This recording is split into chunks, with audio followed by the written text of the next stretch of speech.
And yesterday we covered a broad view of all the programming languages, and we didn't cover everything that's out there, but we covered a lot of the different categories of languages that you can use for GPUs. Today, we're going to do a deep dive. So we're going to look at performance, debugging, and really how to use a couple of the languages, OpenMP and HIP. So I'm going to start out with advanced OpenMP, and I'm going to remind you of the region concept. So with GPU programming, there's two things we have to keep in mind: memory and data movement. That's a lot easier on the MI300A,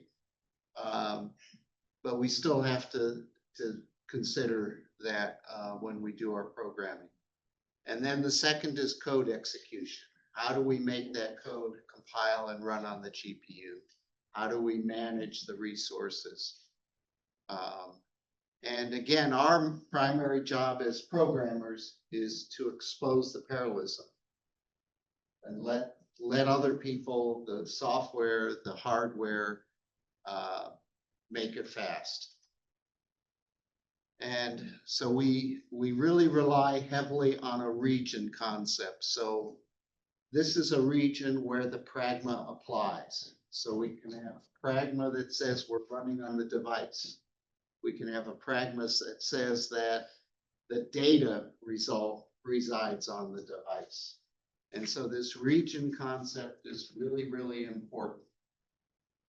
And so we have data regions, we have target regions where it's on the device, and then we have parallel regions that's on the device and parallel.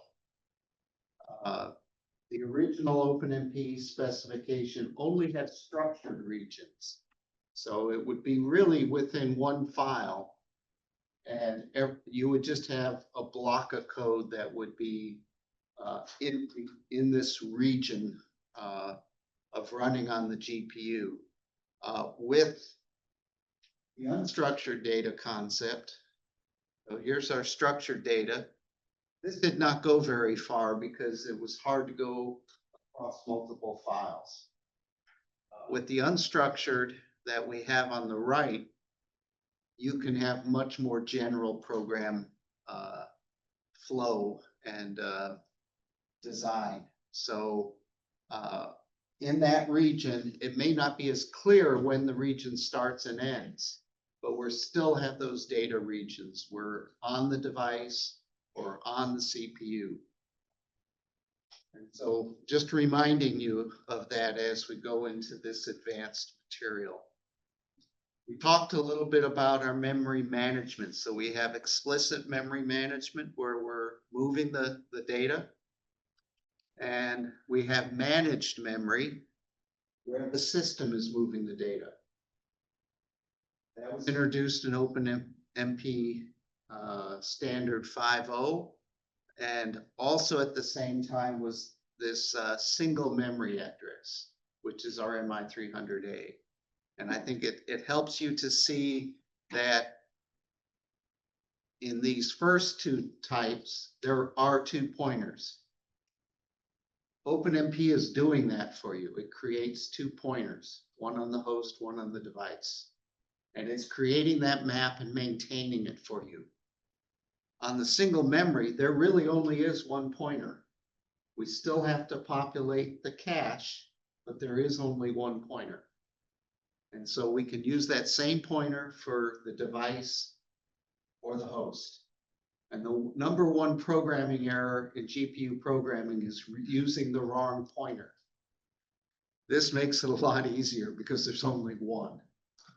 So, quite often people will provide the host pointer instead of the device pointer, especially in HIP, but in OpenMP as well. So that makes things a lot easier. In OpenMP, your problem is what has the current values that have been updated, the host or the device. If I update the device and then I use the host pointer, I've lost whatever was updated for that array. And so that's what makes it really, really complicated in a real program. So your first goal is to optimize that memory movement between host and device because it is so expensive. So I'm going to show you the tools you have to do that.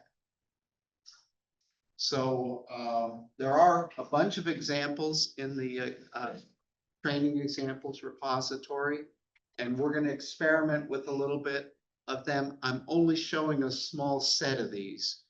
But what we're going to do is use this lib OMP target info equals -1.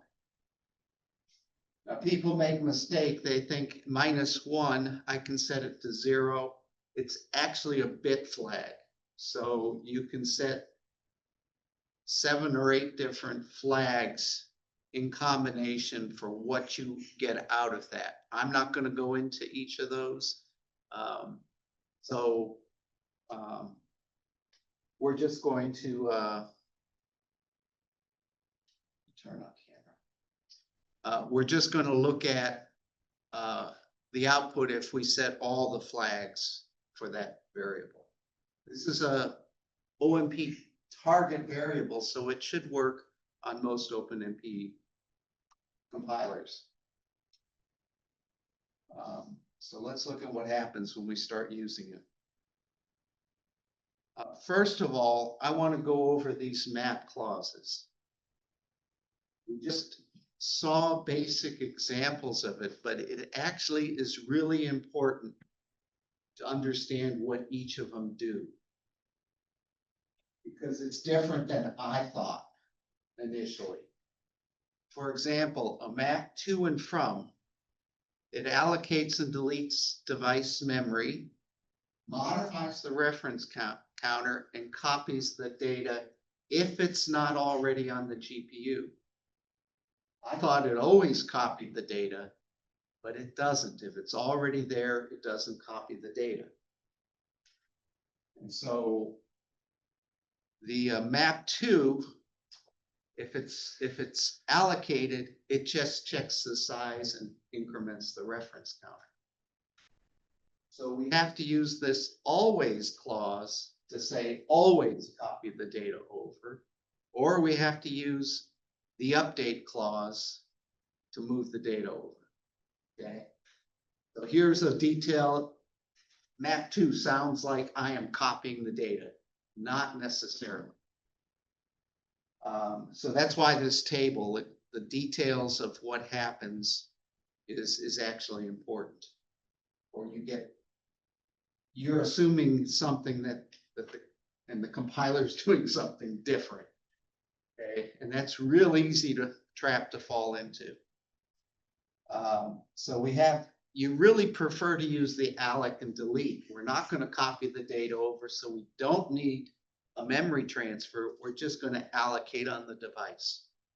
And then we're going to populate on the device. So that's eliminated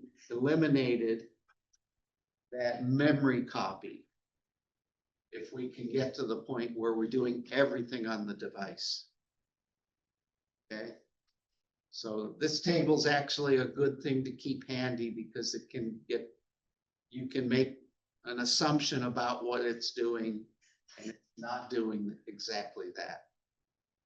So we're going to talk about this simple DAXB code, and it's split across 2 slides here. And we just have one line here where we're moving the data to the GPU, and we're going to do that loop in parallel. So we're doing both memory movement and compute on the GPU. Okay, so let's look at what happens when we vary how we're doing that. So if we turn that libomp target info flag to -1, it will report all the memory operations. This is really useful because you have an assumption about what the compiler is doing. Here you can confirm whether that's true. So we can see that all variables that are scalar are going to show up as first private. First private means it's copying the data over to the GPU at the start of the routine. I don't have to do anything to declare how those are going to be handled, unless it's different than that. We can see the reference counting getting incremented, what line number each of these things occur. And so we can see it testing to see if the data is already on the device, determining whether to copy it over. So we see here our data is copied. So this line here, there's a lot of lines in here, but it is very clear what is happening. Look at it in detail. And so based on this, we can see if we're expecting that data to move over, we can see what is actually happening. Okay. Or if we're going through some other program flow and we don't know what subroutines are copied or called in between, this will help us figure out what is happening. So in this version, we use an enter and exit data allocate and delete when the memory is created and freed. So it's more like the unstructured model. And again, it will report after the new, we see that it created that new map entry. So right here, that's when we entered that, did that enter data. And then we see what happens with the computational loop, and it's confirming that the array is already on the device. And then we see down here at the delete, see that array being deleted. Okay. So you can see how this is very helpful to chase down what is happening in your program. If we got to this part of the code and we don't see that output, it means that it never got pushed over to the GPU. That's really important in unstructured because our data flow may be hidden from us, how things are getting created and operated on. It may be that it's this flow pattern hasn't gone through these news and deletes. Okay. So I strongly recommend using this as you're writing your program at the start, so you understand what data is on the GPU, what isn't. Okay, now if we use a update instead of a map, we see at the update, it's going to check the device array and copy it over, whether or not it's already there. That's different than the map to, which only copies if it doesn't already exist. Okay. There is some logic here, but it's complex about how the data is being managed. Now, you may be starting to realize how much the MI300A is buying you, or managed memory, because this becomes a lot easier. You only have one pointer, and on the MI300A, and then managed memory, it is moving it for you. Now we can actually, that gives you a lot of output in a real program. It's very hard to follow when you've got thousands of lines of this output in a real program. So there is, buried in the LLVM documentation, there is a way to set a flag in your program just before the loop you're concerned about. And so we can set this flag here. See, we're setting it to -1, and we will just get output for this part of the code. That can be really, really useful because otherwise we get swamped with information. Okay. Okay, so that was the memory movement and how you can reveal what's actually happening on the system instead of just guessing. We'll talk a little bit about optimizing bandwidth here. So there are a lot of details which our GPUs are still bandwidth limited for the most part. They got high bandwidth memory, but we're doing a lot of operations, and in general, they will be bandwidth limited for HPC applications. And so paying attention to details to get the best bandwidth is really, really important. So how we lay out the memory and the alignment can help get the bandwidth up a little bit higher. So the default alignment is 16 bytes. We can, for malloc. If malloc will be longer, so that's one of the reasons to prefer if malloc. The other reason is page size. So the page size in Linux is 64 kilobytes, which if you do the math, you can address in your TLB table 16 megabytes of memory.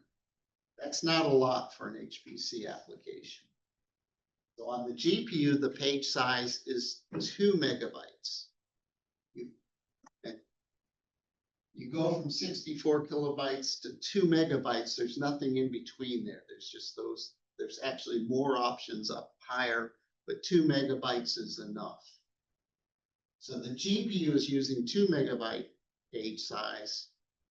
The CPU, if you do nothing, is using 64 kilobytes. Now you can see if we start using those pages on the GPU, what's going to happen, because it's the same pointer, right? So we set, there is a tuning guide for the MI300 to set the page size for the CPU at 2 megabytes also. Okay, so that's important to do. We lose anywhere from 10 to 15% to 2x performance by smaller page sizes on a CPU with a 64 kilobyte page size. The translation buffer, look aside buffer to load those pages takes hundreds of cycles. And so if you're jumping around in memory, it will absolutely kill you on the CPU today. So you really want to set those page sizes larger for HPC. We're not running Microsoft Word and Microsoft Excel. We need to have a large address space. Okay, so alignment, so larger aligned allocations, page size are all very important on these GPUs. Now this is a little experiment to measure alignment and work group size on your system. And so we can change this alignment length in this example and also the block size. And I've got some results here. And you can run this on and see if you get similar results. I did this on a system which had a lot of users. So it wasn't intended to be a perfect report. But here's what we got across different GPUs. And the MI100, I don't have a lot of historical data, what they used to collect that. But it was with ROCm 5, so it was an older version of ROCm. And you can see on that system that with 16 byte alignment, we could double the performance by going to 256. Probably about 64 byte alignment is where we started plateauing. That makes sense because the cache size is 64 bytes. The MI300A, the cache size is twice as large. The length is 128. So our recommended size for an MI300A is 128. But if we look at these numbers, there's not as much gain on the MI300A. It's worth doing the alignment, but it's not nearly as dramatic as way back here on MI100. I don't know exactly what caused that difference. Is it the GPU? Is it the raw conversion? There's a lot of variables here. Okay. And some of the details were lost. Are these gigabytes or gigabytes? That does matter at this scale. And you can compare it to the theoretical bandwidth of 5.3 terabytes, but most of our measurements are in binary, so we would be measuring gigabytes or tibibytes, and you have to do the conversion. Okay. There's another note I want to make on bandwidth measurement. People will measure the bandwidth, for example, here on our previous slide. They'll be looking at these numbers and saying, well, that's lower than 5.3. Why am I so much lower? But a note about bandwidth measurement is that is application bandwidth. That is assuming that a load for writing to main memory is a single operation. But it's actually, for most systems, it's a load and then a store. We load the cache line, modify it, and then store it back. And so you actually have to provide a correction factor. And I think I have that on the next slide. Yeah. So there's a correction factor you have to add for a stream triad to get to hardware bandwidth. Okay. And so when we benchmark systems and people look at the stream triad and they say, you're only getting 70% of what you claim for the hardware, they often have forgotten about this adjustment. Okay. And that's important to do even here because we're trying to judge, are we getting a good result? Or do I have to do more optimization?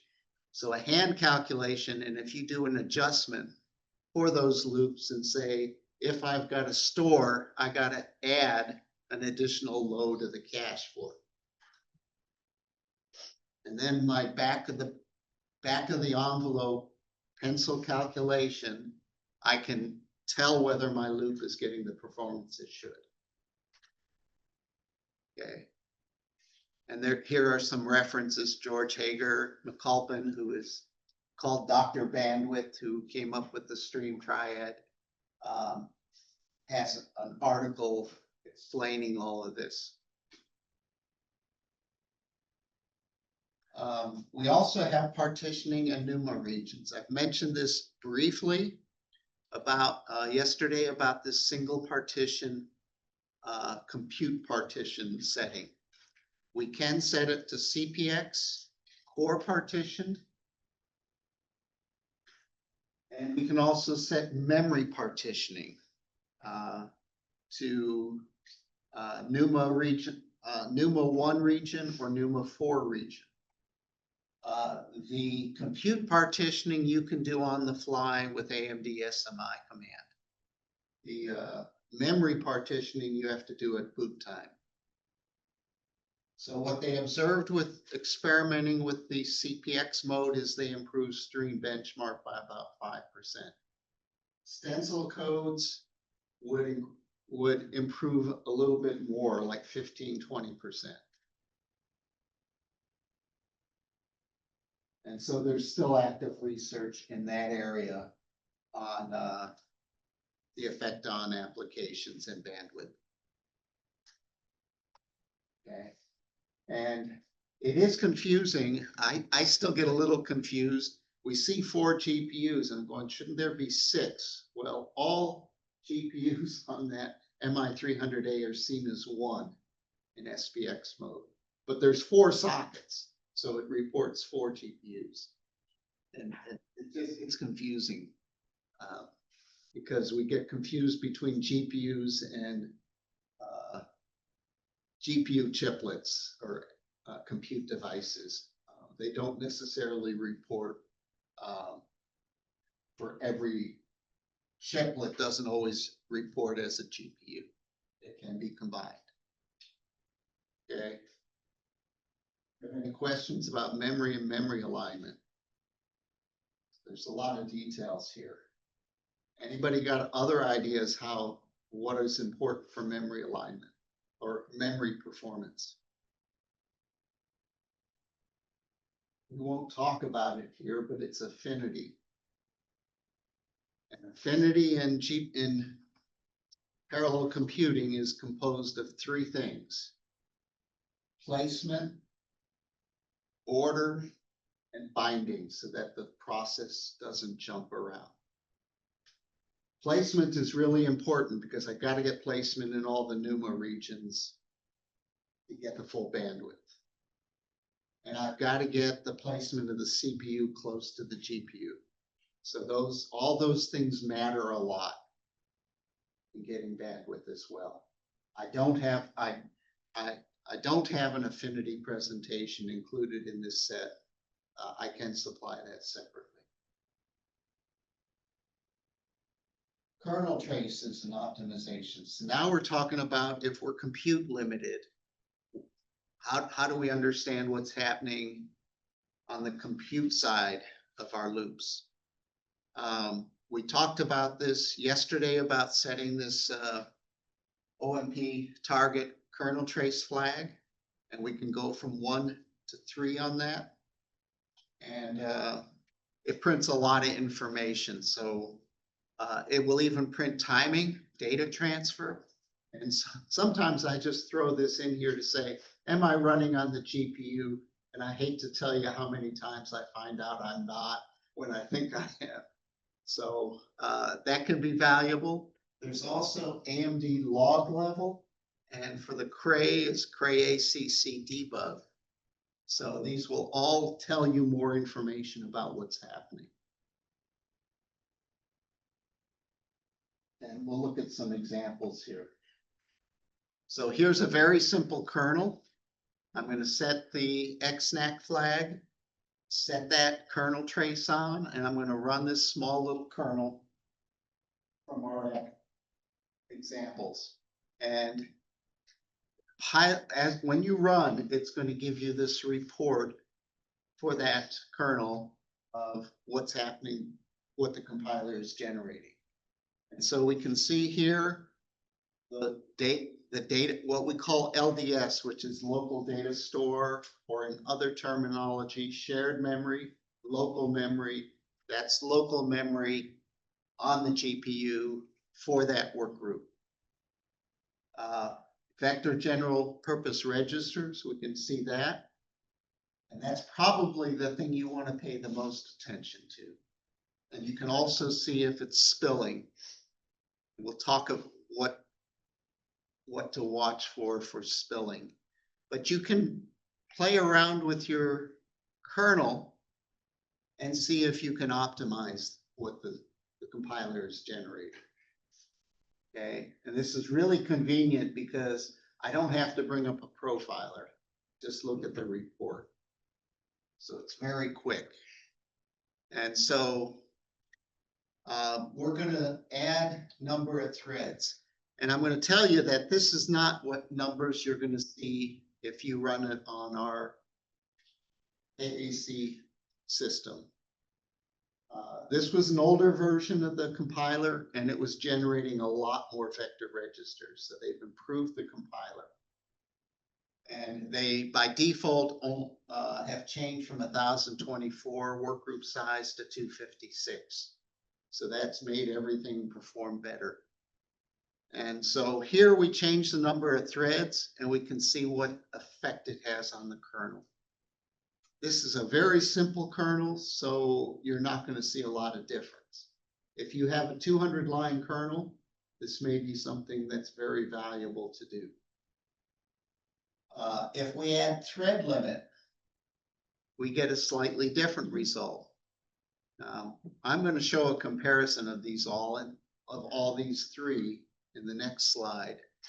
There's not a lot of difference, but it shows how you can get information out of the compiler to optimize. So here we see there's a slight difference here in this older compiler. We can see the vector registers changed a little bit. Okay. So this is usually what we usually will do something like this: thread limit and num threads to reduce the pressure on the vector registers or the LDS. Okay. And the reason we do that is if we are at, let's say, 96 vector registers, if we can get down to 80, we can launch more waves at one time.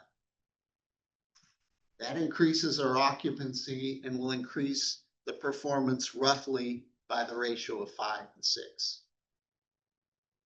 So if you can optimize the kernel a little bit and push yourself to fewer vector registers, you can often get a boost in performance.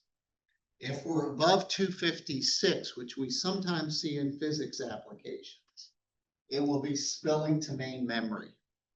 That can be a very high penalty, but that may still be the fastest you can do for the kernel, because your other option is to write out intermediate arrays. So sometimes that's the best approach, but this is usually a warning. If I'm writing things out to main memory, when it accesses those, it's going to be very slow instead of a register. Okay, so this is one of the optimizations we do quite frequently, is to reduce that a little bit. Now, the problem is that the next release of the compiler may change that just a bit. So you always got to keep your eye on that for your critical kernels. I would not do this except for critical kernels in your code. Okay. So I said we were going to dive deeper. And that includes atomics. So on the 200 series, we could do atomics in fine memory or coarse memory. On the MI300A, we can only do it in the last level cache. And you really want an atomic to do a hardware swap of the values so that it can't be interrupted. But and those are generally much faster than like a critical region in OpenMP, which is sort of a mutex, blocking any access to that region, that variable in that region. But doing it in one operation really greatly speeds things up. And the GPUs that support that, but the early support was only for integers, not floating point. They added floating point, and that meant everybody said, oh, this will make it a lot easier.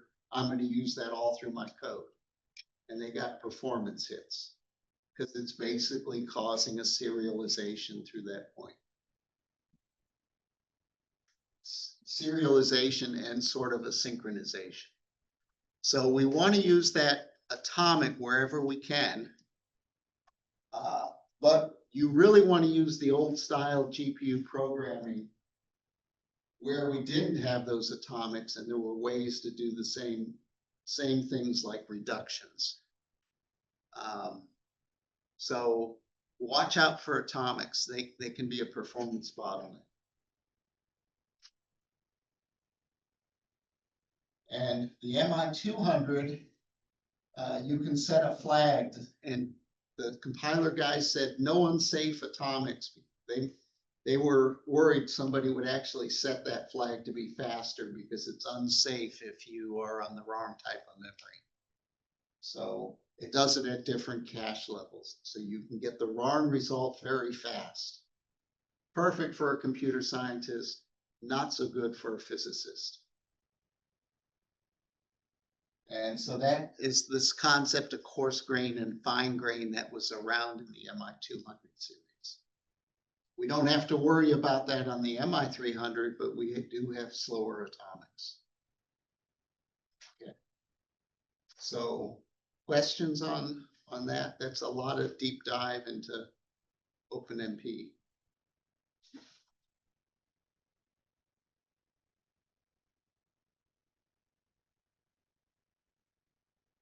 Don't see any in the chat. Okay. And again, there's a lot of sample code to experiment with to see the behavior on your system. And as the ROCm versions change, you may want to rerun these tests. I have not tested that memory alignment with ROCm 7.0, so it may be slightly different.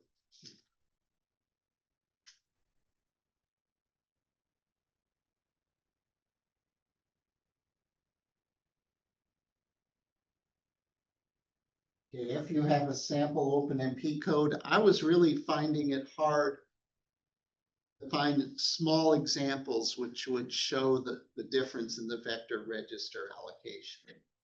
I do have some real codes where it does show up, but it's hard to find it in any of the examples we have on the system where it really makes a difference. If you've got 100-line code, it can be crucial. So we've got about 15 minutes here to look at those advanced OpenMP examples on the AAC6 system.